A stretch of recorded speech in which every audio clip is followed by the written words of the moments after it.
भाई साहब test interview चल रहे हैं, आपने टेंशन नहीं लेनी है, हम आपको पूरी टेस्ट की कॉपी करवाएंगे। जी दोस्तों, ये लग रहे हैं यूरोप के लिए टेस्ट लग रहे हैं, ठीक है ना। इसमें हर तरह के वेल्डर चाहिए और फैब्रिकेटर्स भी चाहिए। और अच्छा, इसमें एक और भी बात मज़े की है कि जितना भी एक्सपीरियंस होता है ना यहाँ पे, जिस कंपनी में भी होके आए होते हैं, एक आदि कवर होती है सबके पास। अलग अलग कंपनियों के अलग अलग आदमी आपको मिलेंगे इसमें।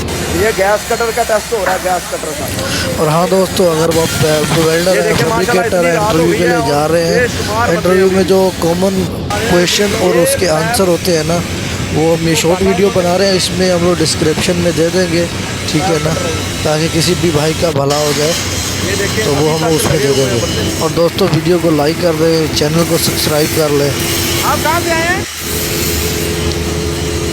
भाई की आप बात सुने, तो ये देखें, ये सऊदी अरब से आया अभी, ठीक है ना, इस डिमांड के लिए। अच्छा जी, ये जो मरहला होता है ना, ये बहुत मुश्किल मरहला होता है, ठीक है ना, बहुत इंतज़ार करना पड़ता है इंसान को।